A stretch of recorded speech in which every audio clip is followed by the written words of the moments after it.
এয়া আকাশবাণী গুৱাহাটীৰ FM মহাবাহু মহামিলনৰ মহাহেতু অনুষ্ঠান প্ৰচাৰিত হৈছে FM বেণ্ডৰ 101.6 মেগাহাৰ্টজত মিডিয়াম ৱেভৰ 411.5 মিটাৰত 729 কিলোহাৰ্টজত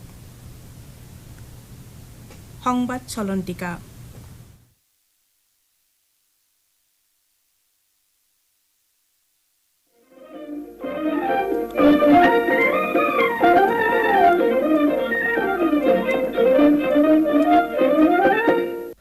নমস্কাৰ সংবাদ চলন্তিকালৈ আপোনালোকক স্বাগতম আজিৰ সংবাদ চলন্তিকা অনুষ্ঠানত আগবঢ়াইছো উত্তৰ পূব সীমান্ত ৰেলৱেৰ প্ৰধান মুখ্য অভিযন্তা ৰবিলেশ কুমাৰৰ সৈতে হোৱা এটা কথোপকথন সাক্ষাৎ গ্ৰহণ কৰিছে মানৱ প্ৰতিম শৰ্মাই সমস্যটাকে আকাশবাণীৰ বিশেষ সংবাদ চলন্তিকা অনুষ্ঠানলৈ আদৰণি জনালো আজি আমাৰ সৈতে সমল ব্যক্তি হিচাপে উপস্থিত আছে उत्तर पूर्व सीमांत railway principal chief electrical engineer Srijut Ravilesh Kumar. Sir, आपका आकाशवाणी में फिर स्वागत है। हम लोग काफ़ी दिनों के बाद फिर इस प्रोग्राम में बात कर रहे हैं। धन्यवाद मानस जी और सभी श्रोताओं को भी मेरा नमस्कार। सर, जैसे ही आप यहाँ पे क्योंकि जो इलेक्ट्रिकल के जितने भी काम हैं डेवलप एनएफ रेलवे में वो आपके देख रेख में हो रहा है यहाँ पे, तो सर क्या पहले आप बताएंगे कि जो इलेक्ट्रिफिकेशन की बातें चल रही थी उसमें कितनी प्रोग्रेस हुई है, अभी की क्या स्थिति है? देखिए, हम लोग रेलवे विद्युतीकरण कटिहार से ये जो एनएफ रेलवे शुरू होती है वहाँ से न्यू कूच बिहार तक हमने ये काम कंप्लीट कर लिया है और वहाँ पर विद्युत की ट्रेनें चल रही हैं और हमने यही कार्य रंगिया और न्यू बोगाईगांव के बीच में भी कंप्लीट कर लिया है और रंगिया से कामाख्या तक भी कंप्लीट कर लिया है। इसका मतलब हमें गुवाहाटी तक आने के लिए बीच में लगभग 70 किलोमीटर का सेक्शन बाकी है और कामाख्या से गुवाहाटी ये सारा काम इस महीने या 15 जून तक हम करने की कोशिश कर रहे हैं जिससे जून में इलेक्ट्रिक ट्रेन को गुवाहाटी तक लाया जा सके। और अभी तक हम लोग एनएफ रेलवे में 650 किलोमीटर के लगभग रेलवे ट्रैक को विद्युतीकरण कर चुके हैं और हमारा उद्देश्य 2023 के दिसंबर तक पूरे एनएफ रेलवे को विद्युतीकृत करना है जो कि गवर्नमेंट ऑफ इंडिया की नीति है। तो हम लोग उम्मीद करते हैं कि गुवाहाटी तक इलेक्ट्रिक ट्रेन जून में आएगी जो कि इस क्षेत्र के लिए कई तरह से लाभ देगी। जैसे सर आपने बताया इसकी गुवाहाटी तक जब इलेक्ट्रिफिकेशन कंप्लीट हो जाएगी और ट्रेनों की आवाजाही शुरू हो जाएगी, अगर हम लोग जानना चाहेंगे मूलभूत तरीके से किस किस का मतलब तरह से हमें फायदा होगा इससे? देखिए, सबसे पहले जो भारत सरकार की नीति जिस चीज पर ये आधारित की गई है, क्योंकि जो हम लोग डीजल ऑयल लेते हैं वो इम्पोर्टेड फ्यूल है, उस इम्पोर्टेड फ्यूल को हमें बिल्कुल खत्म करना है और जब ये विद्युतीकरण 100% रेलवे ट्रैक्स पर हो जाएगा तो हमें हमारा फॉरेन एक्सचेंज बहुत बचेगा, पहली चीज। दूसरा, ये इन्वायरमेंट फ्रेंडली है। जब भी आप देखते हैं डीजल ट्रेन या स्टीम की ट्रेन जब चलती हैं तो पर्यावरण को एक निश्चित पॉल्यूशन देती है, लेकिन इलेक्ट्रिक ट्रेन आने से ये पूरा पर्यावरण प्रदूषण से रहित रहेगा। तीसरा, हम लोगों की गाड़ियों की स्पीड बढ़ेगी। जब इलेक्ट्रिक ट्रेन की बात आती है तो इलेक्ट्रिक ट्रेन हायर स्पीड और हायर लोड इनके लिए बहुत सुटेबल हैं। तो हम भारी भारी मालगाड़ियां और जो पैसेंजर ट्रेन है उन्हें ज्यादा गति से चला पाएंगे, जिससे कि और जब भी हम इलेक्ट्रिफिकेशन के बाद इलेक्ट्रिक ट्रेन लेकर के आते हैं किसी भी क्षेत्र में तो ये देखा गया है उस क्षेत्र का विकास और सबसे बड़ी चीज उस क्षेत्र की मानसिकता, ये दोनों ही बहुत प्रभावित होती। जब हम स्टीम इंजन से ट्रेन चलाते थे तब एक अलग मानसिकता थी, जब हम डीजल से चलाते हैं एक अलग है और जब हम इलेक्ट्रिक ट्रेन चलाते हैं तो हर एक व्यक्ति ये महसूस करता है कि अब हम टेक्नोलॉजी के क्षेत्र में बहुत आगे बढ़ गए हैं और उनकी मानसिकता एक विकास की तरफ बहुत ज्यादा उन्मुख होती है।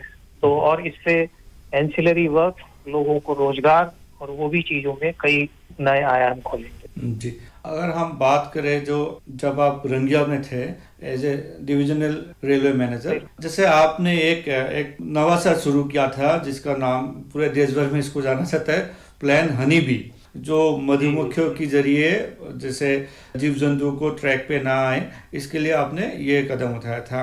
अभी ये पूरे देश भर में फैल चुका है और रोहिंग्या के अलावा और दूसरे जगहों में इसको लागू किया गया है। अगर आपसे ये जानना चाहेंगे कि ये पूरे बात आपके जहन में कैसे आई, आपने इसको कैसे लागू किया और फिर रेलवे ने इसको देश के अन्य भागों में कैसे इसको शुरू किया? देखिए, जब मैंने DRM रंगिया ज्वाइन किया था तो एक सबसे बड़ी समस्या सामने थी कि 170 किलोमीटर का लगभग मेरा ट्रैक था जिसमें कि एलिफेंट कॉरिडोर था।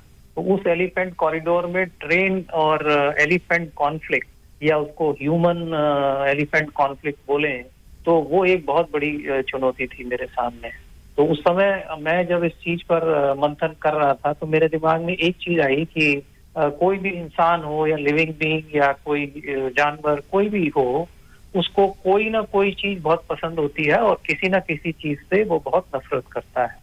तो मैं यही सोच रहा था कि क्या चीज ऐसी हो सकती है जिससे कि अगर हाथी उससे बहुत ज्यादा नफरत करे और मैं वो चीज ट्रैक पर ले आऊं तो हाथी ट्रैक पर नहीं आएगा। इसमें जब फॉरेस्ट डिपार्टमेंट से भी डिस्कस किया गया तो ये निकल के आया कि मधुमक्खी के छत्ते के पास हाथी नहीं जाता है और उससे डरता है। तो हम छत्ते तो ट्रैक पर ला नहीं सकते थे, तो मेरे जहन में एक बात आई कि अगर हम मधुमक्खियों की आवाज किसी तरह से ट्रैक पर ला सकें तो एलिफेंट शायद उससे बच के रहे।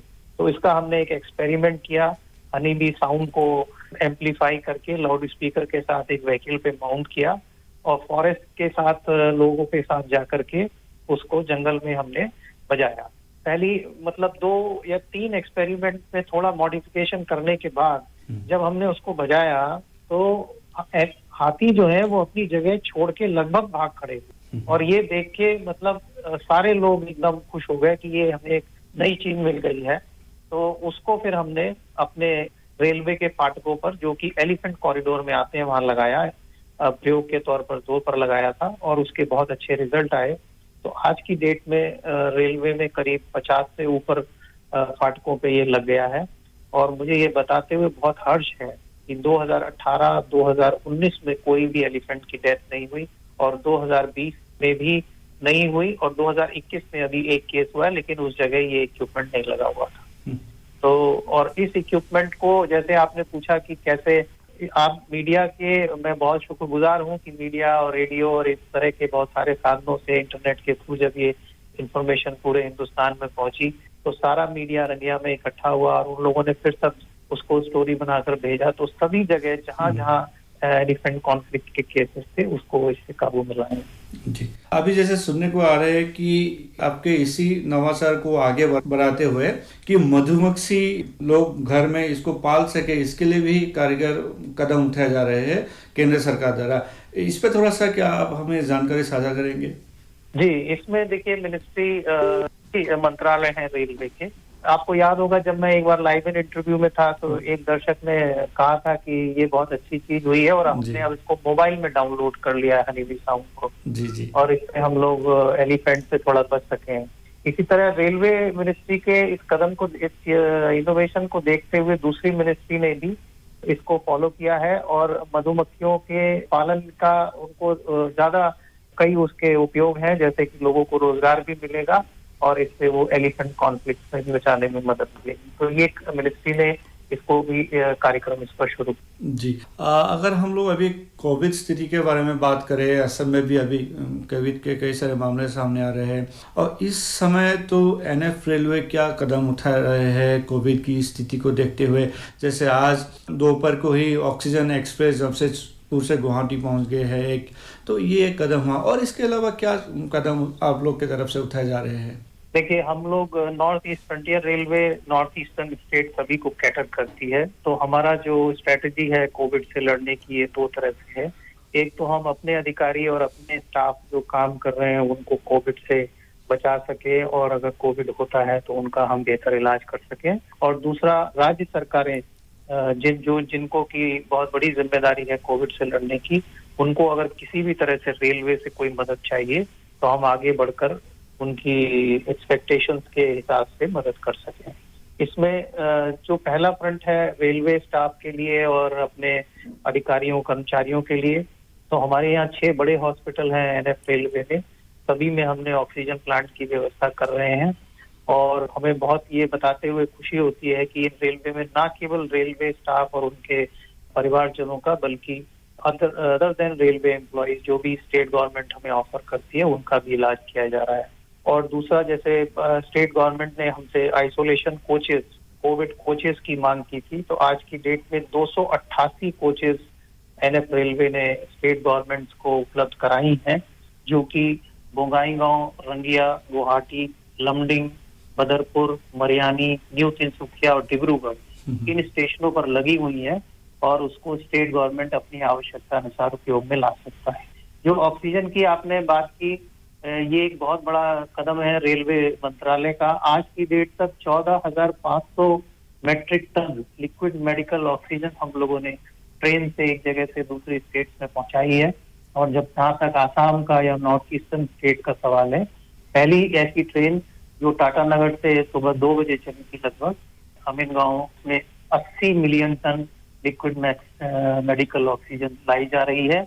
और इसको लाने के लिए हमारे महाप्रबंधक श्री अंशुल गुप्ता के नेतृत्व में इसको ग्रीन कॉरिडोर में चलाया जाता है, जिससे कि इस ट्रेन को कहीं रोकना ना पड़े और प्रॉपर आरपीएफ की सिक्योरिटी प्रदान की जाती है, जिससे कि ये जल्दी से जल्दी गंतव्य स्थान पर पहुंच सके। तो आप देखेंगे सुबह 2 बजे चलकर ये गाड़ी 9 घंटे में लगभग हमारे मालदा पॉइंट से अमीनगांव।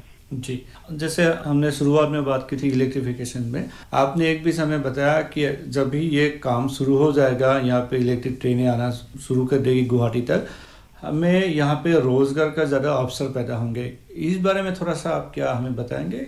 देखिए, जब भी कोई जैसे इलेक्ट्रिक लोकोज हैं, जब वो इलेक्ट्रिक लोकोज यहाँ पर आएंगे तो हमारे जो डिफरेंट शेड हैं जहाँ पे ये लोको मेंटेन होते हैं, ये शेड सिलीगुड़ी, न्यू गुवाहाटी और मालदा, ये 3 हमारे शेड हैं। जब इन शेड्स में आते हैं तो उन शेड्स के, उन लोकोस के रिपेयर के लिए हमें बहुत सारे काम करने पड़ते हैं। दूसरा, ये जब इलेक्ट्रिफिकेशन आता है तो हमें इलेक्ट्रिफिकेशन को जो ऊपर ओवरहेड वायर्स हैं इनको भी मेंटेन करना है। तो उनके मेंटेनेंस के लिए हम जो भी कॉन्ट्रैक्ट देंगे, जो भी लेबर हायर करेंगे, वो लोकल लेबर होती है। तो उसमें जो भी हमारे यहाँ पर भाई लोग हैं आसाम में या दूसरी स्टेट्स में, उनको एक जॉब अपॉर्चुनिटी जरूर मिलेगी। जी, और आखिर में इस कोविड स्थिति को देखते हुए, जैसे आपने कहा एनएफ रेलवे की तरफ से कारगर कदम उठाए जा रहे हैं यहाँ, जैसे और एक है कि एनएफ रेलवे के जितने भी अफसर से बड़े अफसर, आप लोग जैसे जनहित के लिए आगे आते हैं, इस समय आप लोग क्या कदम उठाने जा रहे हैं इस कोविड की स्थिति को देखते हुए? देखिए, हम लोग इस समय जितने भी वीडियो कॉन्फ्रेंसेस के थ्रू जितने भी लोग हमारे, चाहे वो रेलवे एम्प्लॉयज हैं, उनके परिवारजन हैं, उनको आगाह कर रहे हैं कि किस तरह से इससे बचा जा सकता है, जिससे कि वो चीज माउथ टू माउथ पब्लिसिटी से जितना भी फैल सके, क्योंकि कोविड में बचाव ज्यादा इम्पोर्टेंट है। और इसके बाद अगर वैक्सीनेशन के लिए देखें तो हमारी रेलवे एम्प्लॉयज के लिए भी स्टेट गवर्नमेंट का पूरा सहयोग लेकर के उनको वैक्सीनेट कर रही है। और जहाँ कहीं भी हमारी मदद स्टेट गवर्नमेंट मांगता है, हम लोग उनको बिल्कुल तुरंत देने के लिए आगे रहते हैं। जी सर, आपने हमें समय दिया, आकाशवाणी की तरफ से फिर से आपके लिए बहुत बहुत शुक्रिया। बहुत बहुत धन्यवाद मानस। और हम लोग भी इस क्षेत्र के विकास के लिए पूरे लगे हुए हैं। आशा है हम सब लोगों के साथ इस क्षेत्र को और विकास की दर देंगे। बिल्कुल, thank you sir. Thank you. সংবাদ চলন্তিকা শুনিলে। আজিৰ সংবাদ চলন্তিকা প্ৰযোজনা কৰিলে মানৱ প্ৰতিম শৰ্মাই, সহযোগিতা আগবঢ়ালে অপূৰ্ব মালিয়ে। পৰৱৰ্তী সংবাদ চলন্তিকা শুনিবলৈ পাব অহা সপ্তাহত আজিৰ এই একে সময়তে। নমস্কাৰ।